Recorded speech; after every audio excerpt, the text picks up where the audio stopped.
If you rely on outbound prospecting to put food on the table, like me, then you know how important cold calling is. Every day in my job as an account executive, I have to confront reality and deal with the internal tension, friction, excuses of not wanting to make cold calls. My mind tells me, it tries to say, hey, nobody picks up, this is a waste of time.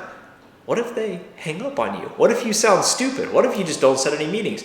Man, I just don't feel like making any cold calls. I'd rather watch YouTube shorts or go play on my phone sitting on the toilet. I've learned a 3-step outbound cold calling framework based on making over 80,000 outbound calls that allows me to acknowledge, hey, I don't feel like picking up the phone today, but I'm still gonna make the calls anyway because I know who to call, how to call, and what to say. I'm gonna break down each one of these 3 phases in depth and give you tactical tips that you can apply to your sales job today. Hit the thumbs up button now if you're pumped up and excited and planning to make cold calls in 2025, like me. The first step, who to call. I was thinking about this today making cold calls. When I first started, I recognized that what I'm saying isn't as important as how I'm saying it. I now believe that how I'm saying something doesn't matter as much as who I'm saying it to. If I am calling the wrong person with the right messaging, then it doesn't matter. It doesn't even matter if I set the meeting with them. So before you even think about picking up the phone, before you even worry about how am I gonna hit this massive quarterly revenue target in front of me, you need to build a territory plan. And fortunately for you, I put a video out earlier this week, the outbound prospecting framework for SDRs and AEs, territory planning. Make sure to check that video out after this. But I go into depth about how to prioritize your book of business. I have 750 accounts. You break it out based on list of accounts. But I'm gonna go a layer deeper as to who you call. You need to intimately understand your buyer persona. What is the title of the prospect that you're calling? Are you calling a manager? Are you calling a VP? Are you calling a C-level? Are you calling an SMB company? Are you calling a mid-market company? Are you calling an enterprise company? What industry are you calling? Are you calling a software development company? Are you calling an oil refinery company? Are you calling a manufacturing company? Are you calling a hospitality company? So you need to understand the makeup of the account and the buyer persona at that account. And only at that point can you understand the unique challenges that that leader faces in their role. Are you calling HR? Are you calling finance? Are you calling marketing? Are you calling operations? Are you calling IT?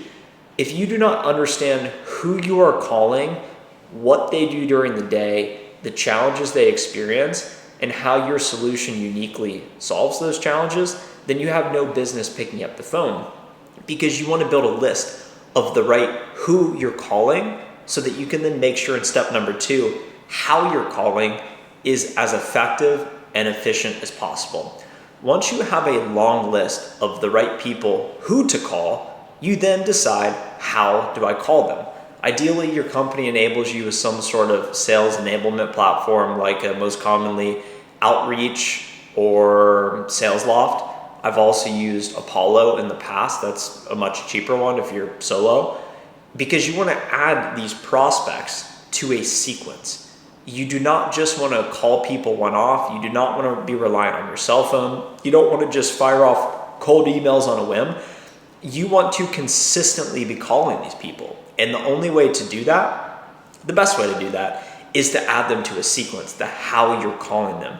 Because you're calling them in a systematized manner built around a framework sequence. A sequence is a combination of steps, of tasks to complete. So whenever you add this particular email, this prospect to a sequence, day 1 might be a cold call. Day 2 might be a cold email. Day number 4 is another cold call. Day number 6 is another cold call. Day number 8, yeah, you guessed it, another cold call. Because even if you have the perfect script, even if you're calling the perfect who, the right buyer persona, you need to continuously call them. You need to catch them at the right time. I was reading the book Influence today by Robert Cialdini, and he was talking about the principle of scarcity. Interestingly enough, we as compliance professionals are deploying scarcity with cold calling. Because have you ever gotten a call and you hear it ring, and then you hear it ring again, and then you think, you know what, I'm gonna miss something. If I don't answer that now, I'm gonna lose out on this. So even though you're calling these prospects that receive 1 million calls a day, even though you're calling them and it's gonna show up as spam or unknown or no caller ID, they're not gonna have your number, you're probably still calling them on their mobiles, hopefully, right? But they're still gonna feel that. They're still gonna be working, they're gonna be on their email, but they're gonna hear zzz, because you know they got their cell phone next to them, and they're gonna wonder, who is this? And that's why it's so important to continuously call. And especially if they keep seeing this missed call, and if you're leaving some voice messages, by consistently following up. I like to think about the analogy of gambling. Gambling is very addictive. Gambling, we risk something to win something. Imagine playing the slot machine. You gotta put in a coin, you play the slot, maybe you hit it and you win a bunch of money. But more commonly, you're gonna lose something, you're gonna lose your money.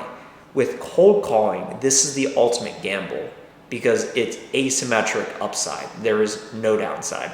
You make a call, opportunity cost of your time, maybe embarrassment, maybe you feel bad about yourself because it doesn't go well, whatever, you can live with that. But the upside is that you are one call away from setting a meeting with your ideal buyer persona that takes your meeting, that decides they end up wanting to purchase your solution for $100,000, and that's what hits you quota, that's what gets you to President's Club.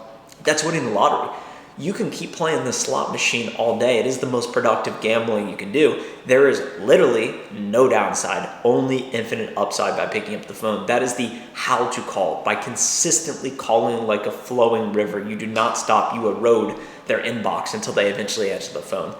The third and final step in this 3-step outbound cold calling framework is the what to say on the phone. I've made countless videos sharing my cold call script in depth. You can check out my cold calling playlist for a lot of videos on this, but the simplified overview is I use the same script no matter if I'm selling HR software or whatever else. I'm gonna say, hey prospect, this is Trent from Sony. How are you? Great.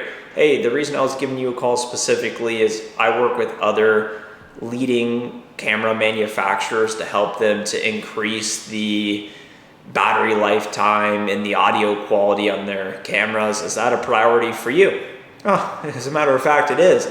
Okay, well, I work with the other camera company to help them to do just that. And being that this is important for you, I'd like to set up a meeting and we can talk about your priorities and introduce how we can help. How is next week at blah, blah, blah time work for you? Boom. You're always simplifying things. You're trying to use as few words as possible to build some value, credibility. That's another principle in influence is authority. You want to come across as an authority. How can you do that? You can use social proof, right? You can also show up as an authority. Even if you're a 23-year-old SDR who doesn't know anything, maybe you've read one single article and you have a single insight that you can share with this unique buyer persona in this specific industry that they will resonate with. That's all it takes. You just need to know just enough to be dangerous. So I always will say, hey, first name, this is Trent from company. How are you? Great. The reason I'm giving you a call specifically, and then what I'd usually say is, I noticed that you oversee HR and I work with other HR leaders to help them to achieve X, Y, Z outcomes. Any of those top of mind for you? And you got to make sure that they say yes. It always has to be a yes. And if you're asking a question that sets you up for a no, that's the last thing you want to do. And that's a whole other topic, cold call objection handling. And I have made videos on that, but if you have any specific questions or ideas, or you want to share your script and get feedback, just let me know in the comments down below. I do read and respond to all of my comments. That is the general idea as to what to say. In conclusion, what we covered today is that you are not going to want to make cold calls. You're not going to feel like making cold calls, but that is the reason you still need to make cold calls, because that is the difference between hitting quota and not hitting quota. Pipeline saves lives. Happy pipeline, happy life. We know cold calling is the most effective way to set meetings. So the 3-step framework to actually do it day in and day out, regardless of how you feel. Who are you calling? How are you calling them? What are you saying? That's all you need to focus on, the trifecta. If you got value in today's video, hit the thumbs up button now. Go check out my territory planning video. Go watch the entirety of the cold calling playlist. and share this video with a friend who needs it. Make some calls today. Bye.